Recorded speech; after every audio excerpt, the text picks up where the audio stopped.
नमस्कार, आशू रेसिपीमध्ये तुम्हा सगळ्यांचं खूप खूप मनापासून स्वागत। आज आपण खमण ढोकळ्याची रेसिपी पाहणार आहोत। रेसिपी आवडली तर लाईक करा, शेअर करा, सबस्क्राईब करा। व्हिडिओ शेवटपर्यंत नक्की पहा।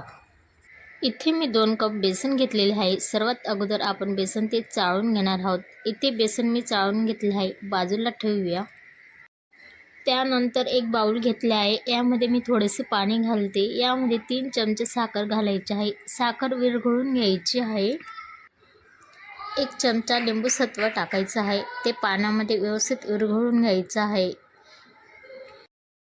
आता हे आपण साखर आणि लिंबू सत्वाचे पाणी केले आहे, ते बेसन पिठामध्ये घालूया। आता यामध्ये 1 चमचा मीठ घालायचे आहे।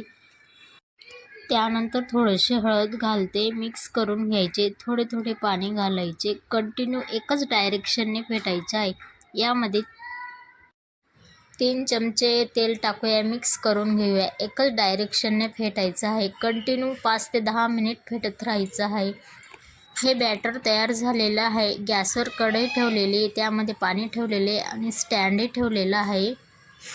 बॅटरमध्ये 1 चमचा सोडा टाकूया, थोडेसे पाणी टाकूया। यावरून एकच दिशेने फेटायचं आहे, मिक्स करून घ्यायचं सगळं। 5 ते 10 मिनिटं कंटिन्यू फेटत राहायचं आहे, एकच डायरेक्शनने फेटायचं।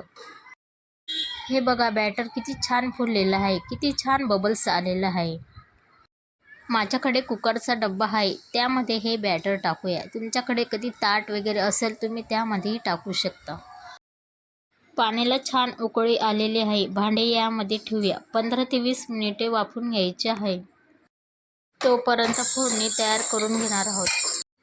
पॅन गरम करायला ठेवलेला आहे, त्यामध्ये 2 पळी तेल टाकूया। त्यानंतर मोहरी टाकूया। मोहरी छान तडतडली की त्यामध्ये कढीपत्ता ॲड करूया। कढीपत्ता पण छान लालसर होईपर्यंत परतायचा आहे। त्यामध्ये 4-5 हिरव्या मिरच्या टाकायच्या, मिरच्या पण लालसर होईपर्यंत परतून घ्यायच्या आहेत। त्यामध्ये 1 ग्लास पाणी ॲड करूया। यामध्ये 2 चम्मच साखर टाकूया, चवीपुरता मीठ टाकूया। पाण्याला चांगली उकळी येऊ द्यायची आहे। तोपर्यंत उकळी येई तोपर्यंत खमण झाले का ते चेक करूया। झाकण काढूया, सुरीने चेक करूया खमण झाले का। वाव, काय छान खमण झाले। आता आपण एका प्लेटमध्ये काढून घेऊया खमण। तुम्ही बघू शकता, मस्त ढोकळा झाला आहे, जाळीदार। आता ह्या ढोकळ्याचे पीसेस तयार करून घेऊया। तुम्ही बघू शकता किती फुललेला आहे ढोकळा। आपण हे पाणी कोमट झाले आहे, हे पाणी ढोकळ्यामध्ये घालूया। आता सर्व करूया। तोंडाला पाणी सुटते आहे, रंगही छान आला आहे ढोकळ्याचा।